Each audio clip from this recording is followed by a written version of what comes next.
All right, welcome back, everybody. It is July 13th. You know how come I know it's that day? Because it's my daughter's birthday. That's right. It's her 21st birthday. Savannah's birthday. 21. Savannah. Goodness. 21. So what are you doing on this call? You're not celebrating or featuring her? Well, she's actually in a party with her friends right now, but we had our big family party yesterday. We had a nice picnic at Chez DiMuccio in the back. And we had water balloon games, and it was fun. We had a good time. You all wear your masks? Well, we don't wear masks. Yeah, just checking.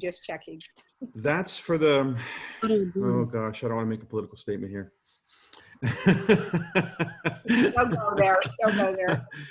But I did meet on the phone with a fellow by the name, an interesting guy by the name of Rocco Galati. He's a lawyer. He's Canada's #1 constitutional lawyer. And we spoke the other day, and we're going to speak again this week, because I told him I would support him in any way I possibly can to bring attention to the matter being he has sued the Canadian government and named names, including the Prime Minister of our country, for violations of the Constitution and crimes against humanity. So I'm like, whoa, the beginning.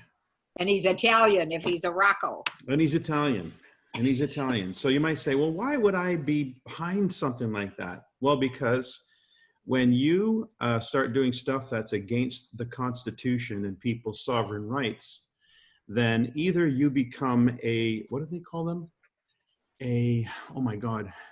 I just heard it today on a presentation. And what do they call those guys? It'll come to me. Anyway, you're either complicit with the problem and you're allowing violations by the governing beings against their oath, against everything they stand for. And we have vile people right now in positions of power that just have to be eliminated one way or the other. So I'm all for it. You're talking about anarchists? I'm talking about, no, not anarchists. The people who are anarchists are the government right now. They're the ones who are the anarchists. You know, they're not following the law and the rights of the sovereign beings. So what we have is a hijacking of the Constitution and the hijacking of the rights of individuals. And this is epic. This is global. This has been planned for over a decade, this particular assault, and many before that. So I'm one of those people who's been paying attention. Call me whatever you will, but when the dots connect, it's no longer conspiracy. It's just simply plain old facts. Anyway, that's not what this call is about.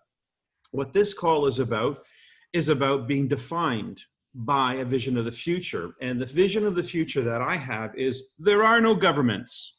You don't need to be ruled. And there are no kings and queens, that nonsense pomp that we've allowed to encircle our existence since the beginning of time. We can no longer be complicit in our own enslavement, is what I say. And I've been a member of the Nikan organization, Humans Being More, fighting for the cause of freedom and sovereignty where it comes to choices in our health. So clearly, I think it's an important thing that we stand up and be very prominent in our feelings towards how we address this issue individually and nationally. So I'm all in support of Mr. Galati, and I will do what I can to help bring his cause to the attention of the Canadian public. Anyway, that's not why we're here. Listen, I wanted to take time tonight to really sort of recap over the last 3 weeks, I guess it's been, and Sophia was our guest speaker the last few weeks. And last week I said we were going to open up to some Q&A and get some feedback, but I also asked you this week for applications. So what do I mean by that? Remember, we talked about how you can manifest by going into that meditative place and create mind-heart coherence, and then set the intention once you're in that place where you're actually connected to the higher frequency. When you are connected to the higher frequency and no longer present in your current consciousness, which is here and now, and in the personality that you're currently adopting, when you move to the nowhere, no place, and no one, you're not a person, you're not a personality, you're just a conscious awareness.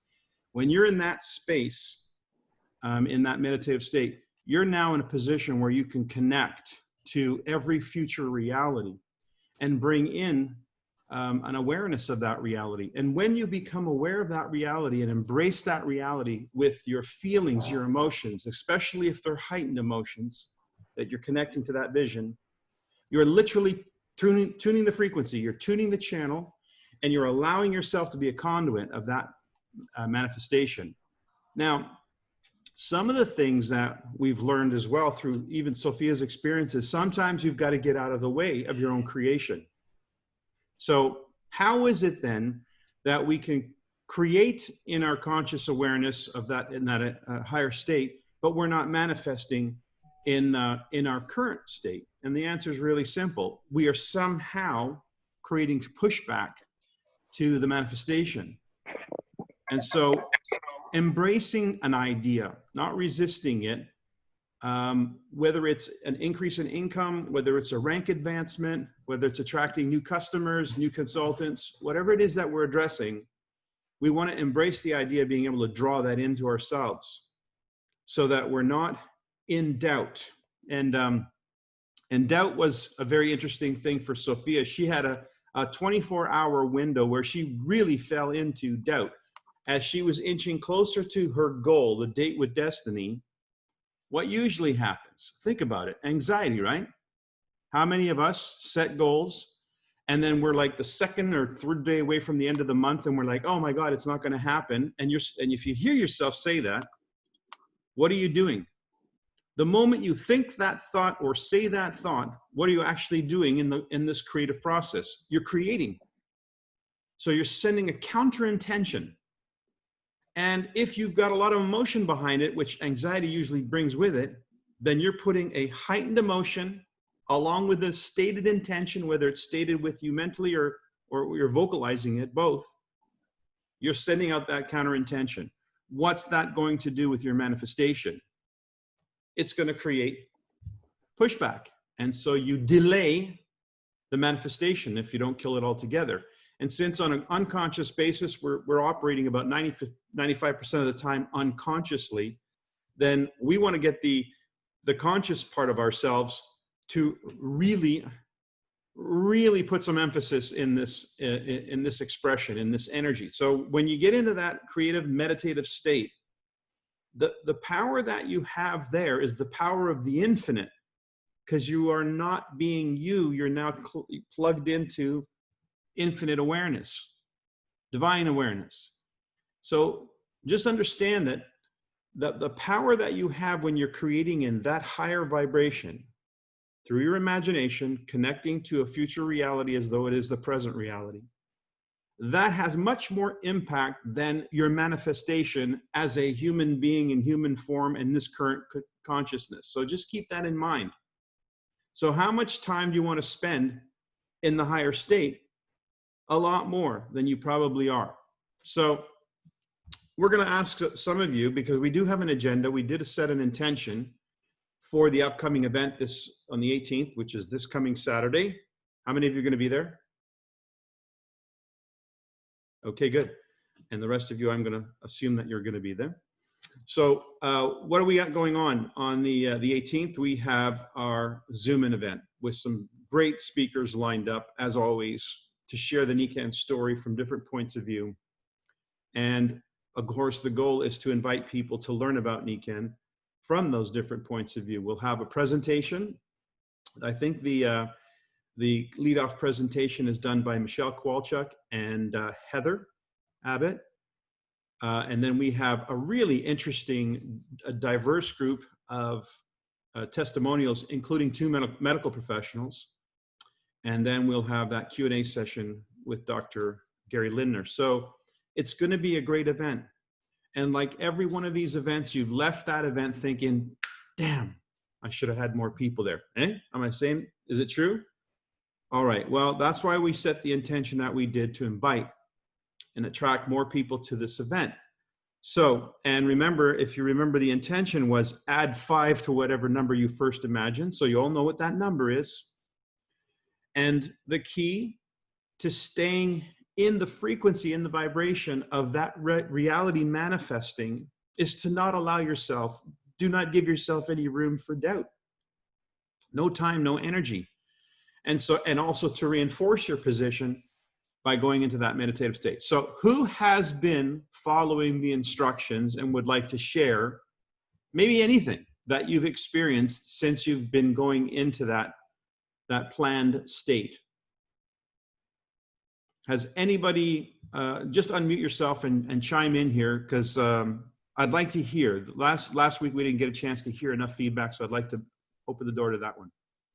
I've been trying, Mike. No, we don't use the word try. Sorry, Barbara.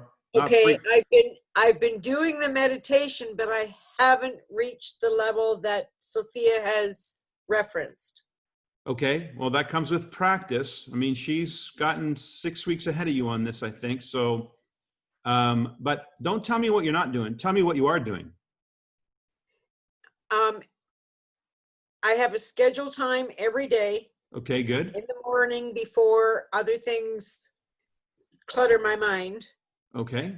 And I allow myself 30 minutes. Wow, okay, excellent. And in that 30 minutes, Barbara, in that 30 minutes that you're silencing your mind, is your mind busy? Are thoughts just coming in and out and you're not able to quiet them down? Sometimes, yes. Sometimes it's very, very busy. It's like the 401, everybody heading out of the city for the weekend. And that's okay. That's okay. Just be aware. Remember, the thing to be is aware of the thoughts, because the second you will become aware, conscious of the thoughts you're having, there's an awareness of the thought. That means that awareness is your consciousness, your higher consciousness, aware of the thoughts running through your head. Those thoughts are not you, and they're not even your thoughts necessarily. So just become aware that when you become aware of the program, you're already out of the program. So keep going. One thing I am aware of, much more than I ever was before, is my breathing. Good. And being very focused on my breathing as I start. And then I lose that focus, but then I'm aware of it later on, that the breathing has been consistent. So you come back to the breathing. Yes. Okay, that's really good, because that's already demonstrating that you're aware, you're becoming aware of when you're leaving that space, and then you're coming back to that space and you're tying it to the breathing. Listen, it doesn't sound to me like you have a bad thing going here. Keep going, Barbara. You're just going to get further and further into it. Oh, you've just given me encouragement to do it, because I had the feeling that it just wasn't happening and I was really getting discouraged. I totally get that. And we do get discouraged, but when we get out of our own way, right? That word discouraged, that self-doubt, that judgment of self is what's holding you back. It's okay. You know, there's no right or wrong here. There's just keep going and you'll get better at it. Thank you. Who else wants to jump in? Yoko. Mike, Okay. I have been, fortunately, I'm attracting, and it's coming in my door, and I'm absolutely going crazy. But the whole point here is Barbara, I have ignored or neglected my meditation for a couple of years, but it comes back quickly. It's a practice, and it's just it takes sometimes a long couple of weeks, and sometimes you just go right into it. So you'll get that feeling. It's wonderful, Mike. I have a tentative consultant, and that's basically almost like an extended family member. I have 2 other previous consultants that don't ask me, they call me, you know?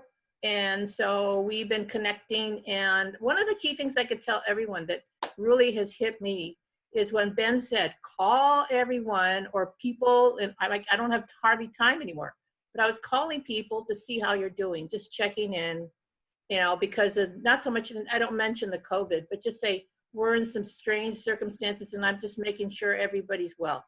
That's all. And it's really, really brought in some wonderful new energies and returns without even asking for the returns. Fantastic. So did everybody take a note? Just check in on people. Humans being more. Okay, thanks for that, Yoko. Anyone else? I think it Mike, was it's Linda, Elaine. you were, okay, Elaine, go ahead. Yeah, I found that it works best for me if I'm able to quiet my mind at the beginning, end of my day, and then also at the beginning when I wake up. And so I have my goals, you know, for the 5 pillars of health for this year. And so I go through them very, you know, quickly in my mind. And I'm so happy and grateful for in those pillars. And that brings me to a quiet moment that I'm then able to blank out. All right. And it's about 10 minutes. All right.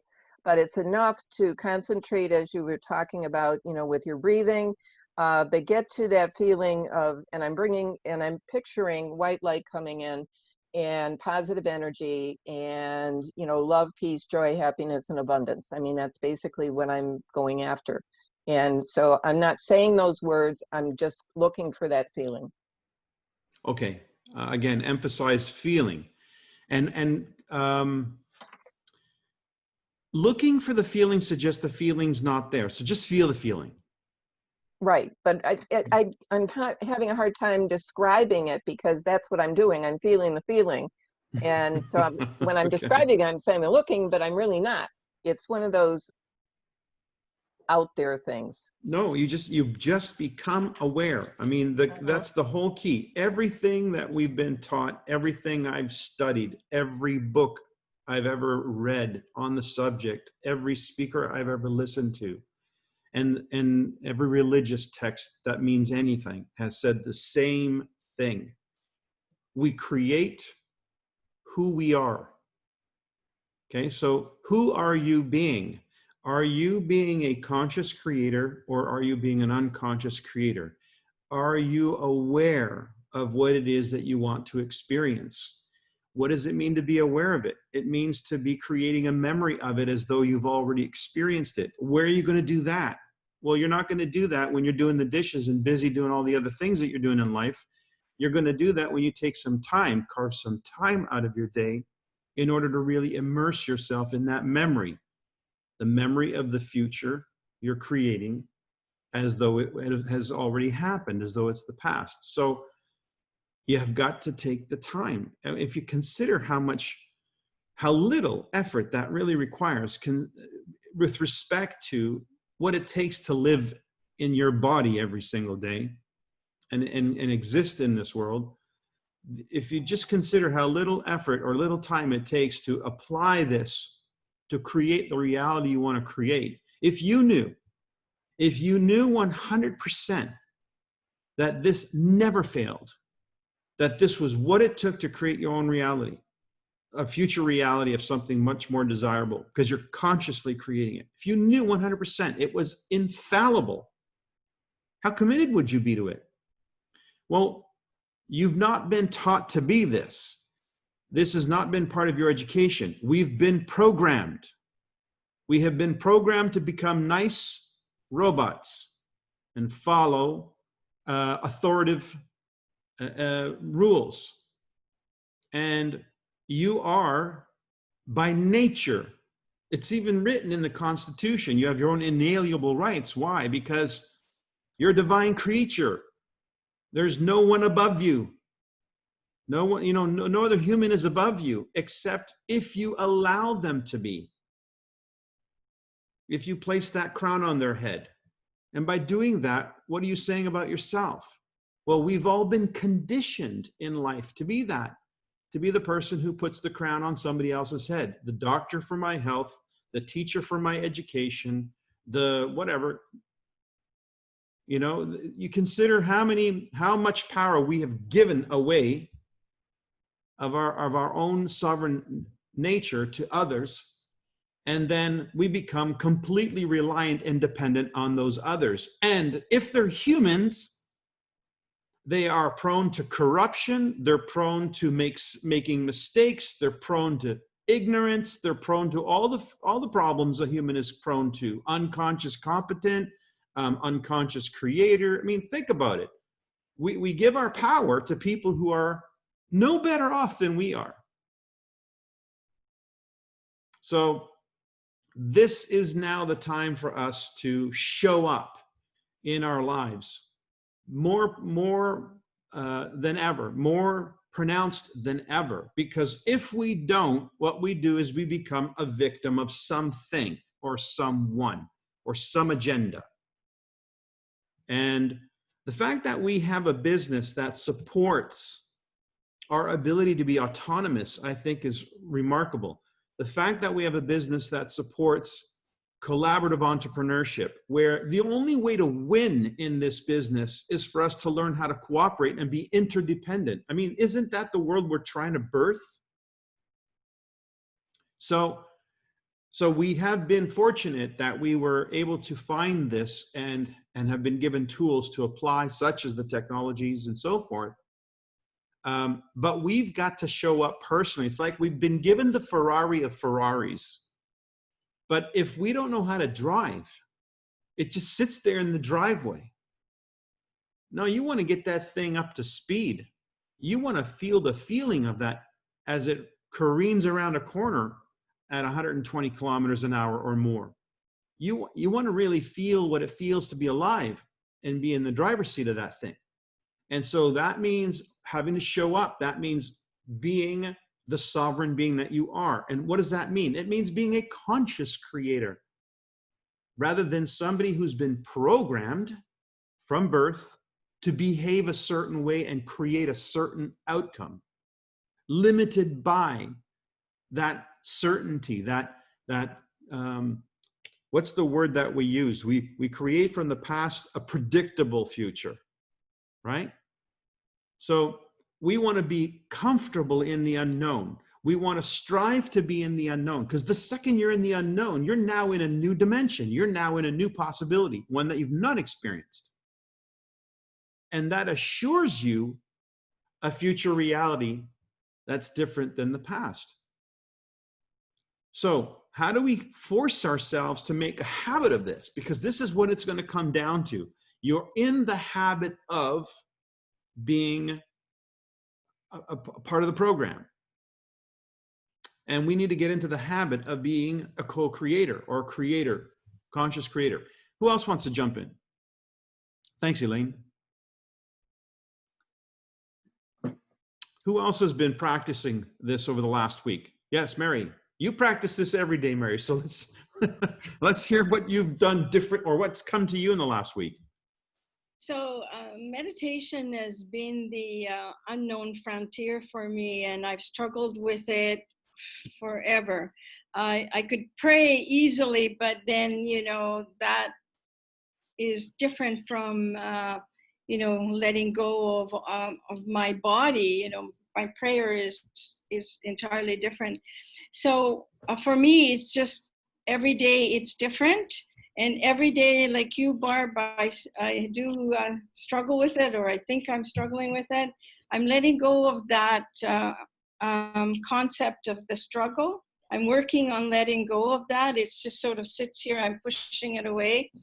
However, in various moments I do the 10 minutes for 10 guests to come. 10 minutes for 10 guests. And so in that, I go to the bay here, and I am sinking into the water, and I actually could feel myself lapping on the rocks on the beach. And it's an amazing feeling. And then I forget what then I remember, I'm supposed to be thinking about being in Joy, being on July 18th and opening up the Zoom and having all my people there. And so then I realized that, hey, I shouldn't be doing that. I should just enjoy the experience. So this is just a few things that I've learned through daily practice. The other thing that I want to share with you, I've been taking myself on a walk with the YouTube videos. And yesterday I was listening to Wallace D. Wattles. Somebody was rereading the book, and he said about creating, he said that don't go into a room and lock yourself up for an hour, or use one day a week to pray and ask for it. Do it all the time, every minute of the day. And so that was a really great tip for me, and I'm passing it on to you. And I've been thinking about it. Okay, we could do this. We could be in that moment just continuously. I could go down to the beach and be part of the water and, you know, hitting the rocks in a very gentle wave. You can also, thank you, Mary, brilliant. Remember, your personality creates your personal reality. And so we could be walking to the beach or whatever we're doing, being in character, being in character with that future reality as though it was already real. Because how do you think these actors do the jobs that they do? How do they get so good at it? They channel that character. Half of it is their imagination and their invention. Some of it is they're drawing from their past. Some of it they're pulling it in from other people they've seen or been mentored by. But they're bringing it all into this melting pot, and they become. Have you heard some actors where they're off the set but they remain in character because they don't want to break with the character? They want to stay in character. That's what we're talking about. We're talking about your personality creates your personal reality. And it's, the old adage, fake it till you make it. It's not really faking it when you are immersed in it. Your senses, what do you consider life? What do you consider consciousness? It's your way of observing and being in your body and observing the world and the ideas around you. Life is happening every minute. So if you are in character and you really adopt that character to the point where you can feel the feelings of that person, then are you not being that person? Are you not that person? So the idea here is the more time you spend being in character with the person, and what I mean by that is our exercise of meditation is to go in and feel the feelings of what it feels like to be that person in a particular moment in time, in the future reality. When you become familiar with the feelings of being that person, the joy, the confidence, how relaxed you are, and so forth, there's no anxiety, there's no doubt, there's no fear. You're already that person. There's no distance between you and that individual. There's no time between you and that individual. You're bringing yourself to that moment in time where you're one and the same. So if you're immersed in that feeling and you're familiar with the feeling, why not walk in that feeling every day? Whatever it is you're doing.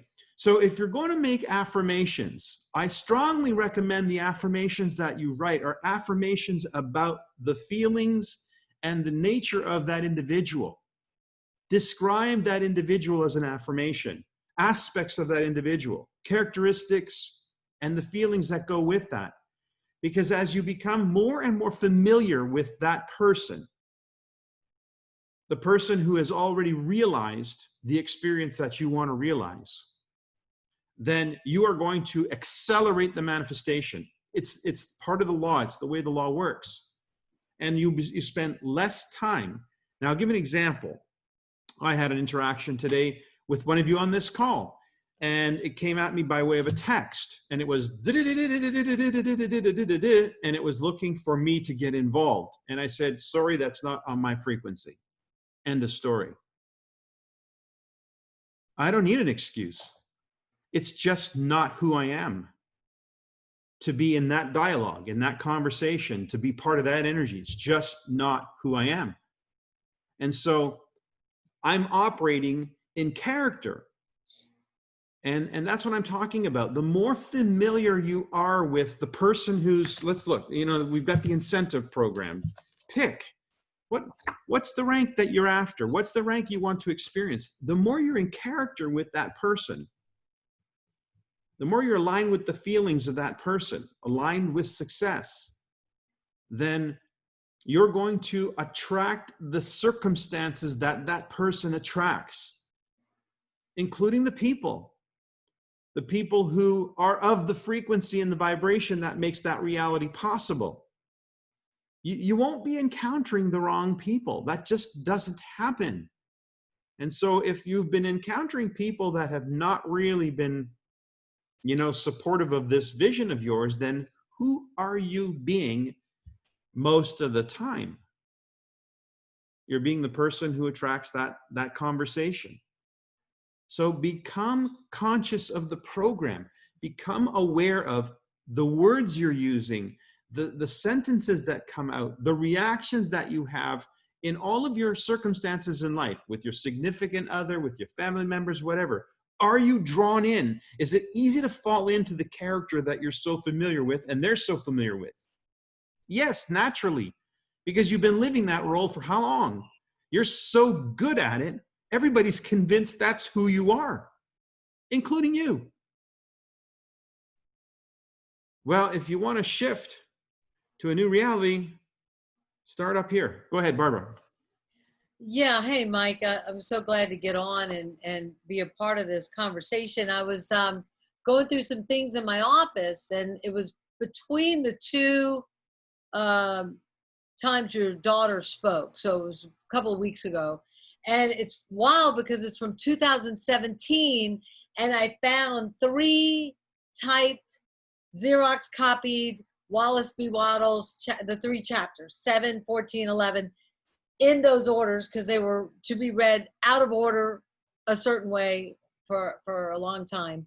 And all the conversations we had with Bob Proctor and what was going on in this call later just got me going, and I started a new vision board, and I was going to do the HBM, but I was refusing to do an HBM without a new guest on. So that's my rule. I make my own games up. And I actually have 2 people lined up for the 18th. Now it's postponed, but we're looking at still doing vision boards anyway. And I found 3 copies of that Wallace, you know, D. Wallace, the copies. Science and I'm of like, Getting Rich. okay, who's playing with me? What am I doing? What am I creating? And a funny thing happened when Bob was coaching me from Diamond to Royal Diamond. Now, I have to say, we weren't looking at it for a while. I mean, we would, and then we wouldn't. And then he said, well, how much are you leaving on the table? And we were leaving about 40 grand on the table, Mike, for not being from Diamond to Royal Diamond, that next level. And all of a sudden we're like, oh my gosh, we've got to get to Royal. And what had to shift in me was the worthiness of an additional 40,000 a month.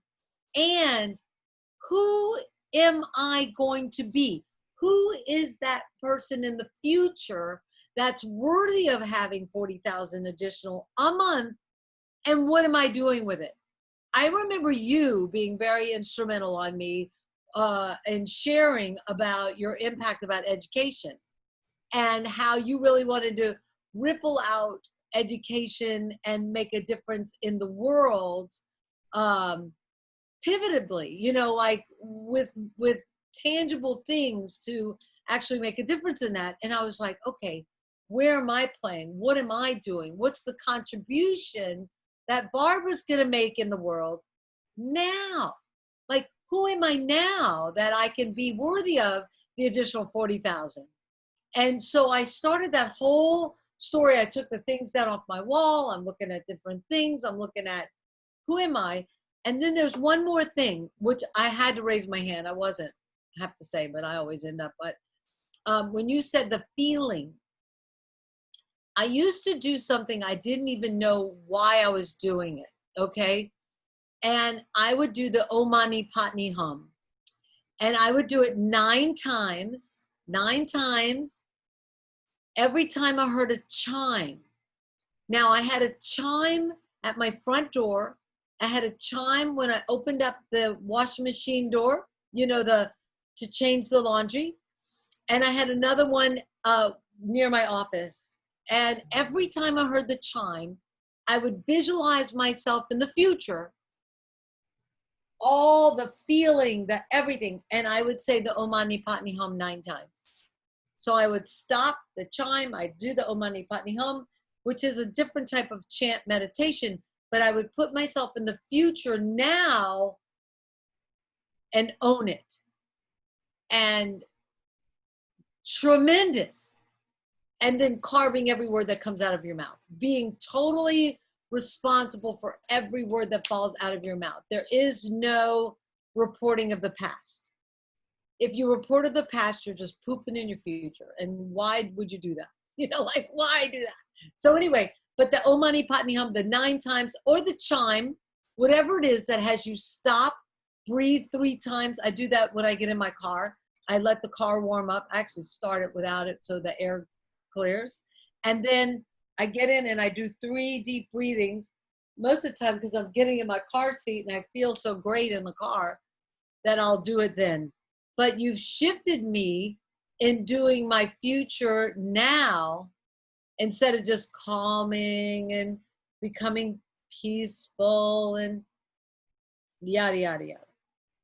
I'm now looking at who am I now in the future that's worthy of the 40 extra $1,000 a month, every month, and what am I building in that legacy of Niken?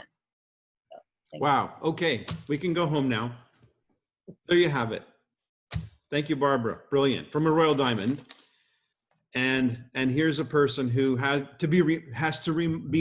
all have to be reminded. We all have to be reminded. It's really easy to get complacent and comfortable at a new level of success, by the way. Right? And so what's after Royal Diamond? Well, I know I see a position in my mind, a Royal Ambassador. I see that, even though Niken hasn't put it on the table yet. I know it's there. I'm living as though that's the reality. It's a global agenda. It's not a national or an international agenda. International is Royal Diamond. National is Diamond. Platinum agenda is, sort of a provincial or statewide agenda. And gold is more of a municipal type of thing. So if you look at our ranks, it's like the drop. A drop in the water creates a ring. The bigger the impact, the farther those rings go out. And Royal Diamonds have made a very significant impact. A Royal Diamond has business in many countries, not just one.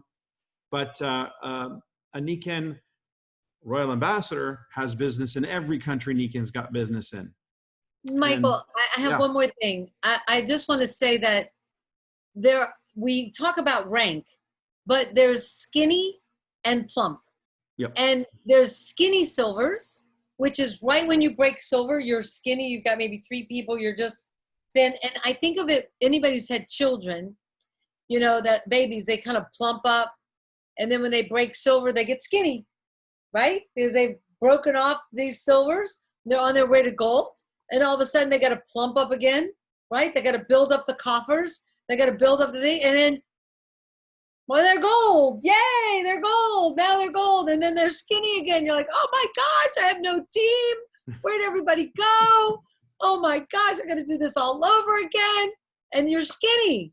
And then you got to plump up the coffers again. And then you let them go.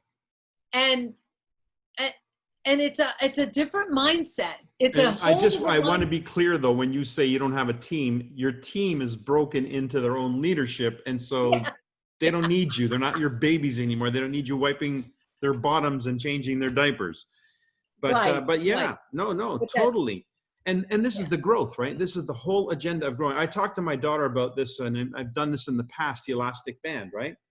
You stretch the elastic band. What does that create? Tension between the thumbs. Well, this stretching of the band is called cognitive dissonance. We need that stretching. We need that tension in order to create the energy necessary, the polarity necessary to drive movement forward. So we stretch the elastic band, and what has to happen? To relieve that tension, we need to bring our fingers together. Now, do you necessarily just hold the top one up there and bring the bottom one up? That's not usually what happens. What usually happens is they come together, and now there's a new playing field, a new level. And then you stretch it again, and then they come together. Then you stretch it again, and then they come together. And each time you stretch it by setting a new intention, setting a new objective, setting a new goal, you move further along, and you keep yourself moving further along. And all professionals do that at the highest level. So we're talking about being a professional creator, somebody who is consciously creating. The world doesn't need followers. unfortunately, we've been programmed to be followers in most of the ways of our life. We need to be leaders in our life. We need to be aware that we have a right to the choices that we make as individuals. We don't need to be told what to do. I'm perfectly happy to entertain the information and choose for myself what my intuition tells me is best for me. And if I'm wired properly, I'm not a sociopath or a psychopath, there's a pretty good chance that the choices I'm going to make are going to empower others. And if you have an objective to actually do that, if your mandate in life is to make an impact, a greater impact, then naturally your intuition is going to lead you to choices that enable you to become much more effective that way. So you've got to trust your instincts about that. So this is all coming down to being the leader of your life, being a sovereign being, and learning how to take that role, regardless of what your age is, regardless of what your past is. And it's not really difficult in terms of what it takes. The difficulty is overcoming the inertia of the program. That's the challenge. It's overcoming the personality that we've grown into and accustomed to. And, you know, it's expected of us as we age, believe it or not, it's expected of us. Just ask your children if you have children or grandkids or what. It's expected of us to actually, as we get older, to be less ambitious, be less interested in goals and objectives. You know, we should be happy with what we have. We should be now worried, you know, it's the next generation, it's their problem, it's their, well, why are we conditioned to think that way? I have a friend, his name is Bob Proctor. He just turned, I think it was 86 this year. And he's going stronger than ever because he doesn't see the same paradigm. He doesn't see that paradigm for himself. You know, I can't remember who said it. He said, when I go, I want to be thoroughly used up. That's a really good way to think. You know, when it's your time, you want to make sure you've squeezed that thing right out and there's not a drop of juice left. You want to burn out, not rust out. All right. Okay, well, we got time for maybe one more. Anybody? Going? Come on. Who's been practicing? This is Barb Satterwhite. Hi, Barb. Hey, I've definitely been doing the meditations, basically 5 minutes and sometimes longer. So it's not long, but it definitely is useful. And I know they're useful and I've gotten out of the habit, but that 5 minutes just helps me tremendously. And especially the last couple of weeks. And by doing that, I mean, I've had 4 new auto ships. I've had people calling me, things are happening. So in general, I like the meditation for your own peace and whatever. Perfect. Thank you, Barb. And then it's less of a struggle, right? Exactly. When your natural state is to be healthy and in alignment, if that's your natural state, then there's no resistance, there's no anxiety, there's no doubt.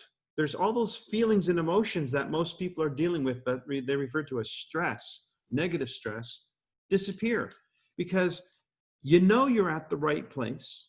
You know you're at the right time. You know, that's just how it works out. Because there is no place and no time how do I put it? Everything is connected.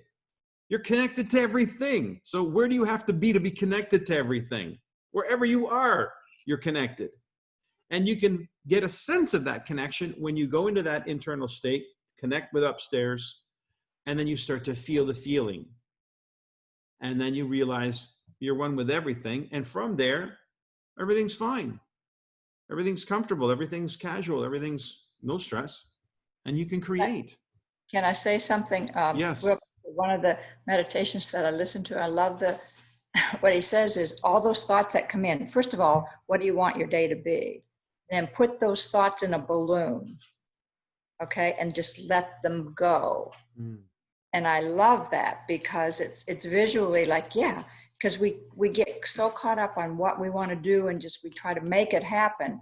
You just let it go. So think of putting those into a balloon and just letting them go. I was with my daughter this morning at breakfast, and she said something about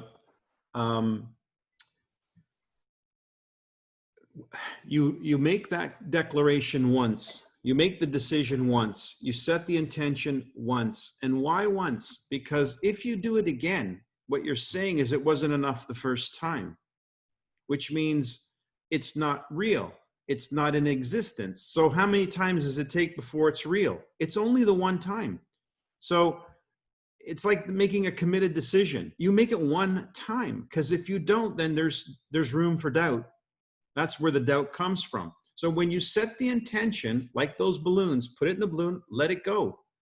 Because where's it going to go? It's going to go into manifestation is if you don't start tugging on that balloon. And what happens is we tend to tug on the balloon. My analogy for that is we put the seed in the ground, and instead of watering the soil every day, we start digging it up to see if the seed is still there and growing. Well, of course, you destroy the seed. So what's faith? Faith is an action. Faith is you plant the seed and you water the soil every day because you know, you trust the law. The law is at work. The seed is doing its thing. It's vibrating at the frequency it's vibrating, and it's drawing to itself all of the elements necessary for it to eventually pop itself through the soil, and then you're going to have the evidence that it was working all along. But it took the faith in between.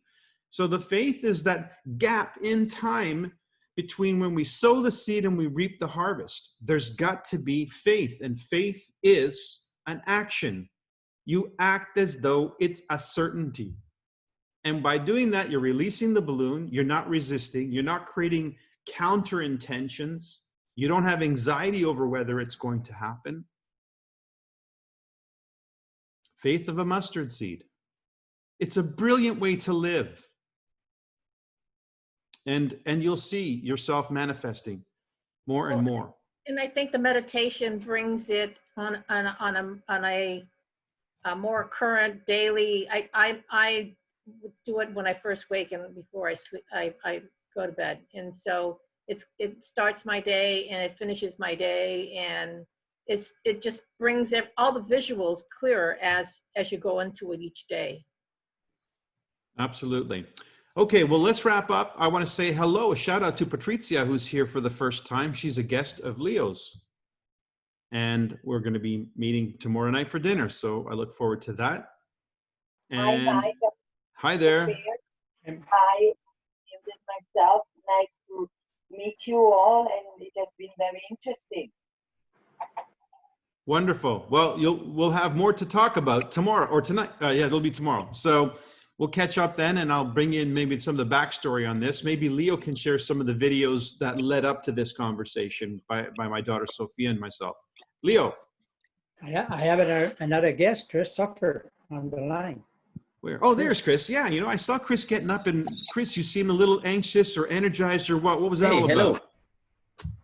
I saw you standing in behind, you know, kind of moving around. Are you charged up? Are you excited? What's going on?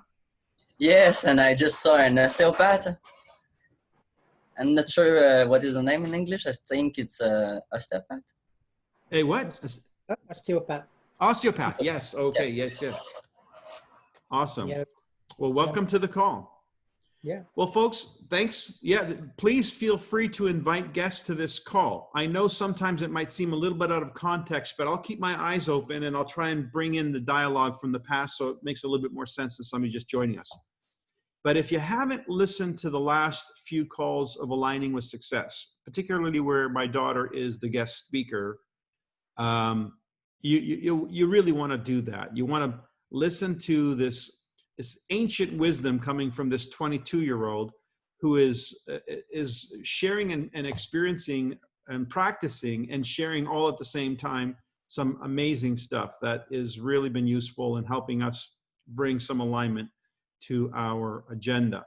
Anyways, again, we got Saturday, 12:30 Eastern, 9:30 Pacific, about an hour, set about an hour and 15 minutes aside for the full length of our program. And invite wherever you are. So thanks for joining us tonight, folks. Have a wonderful evening. See you next week. Thanks, Mike.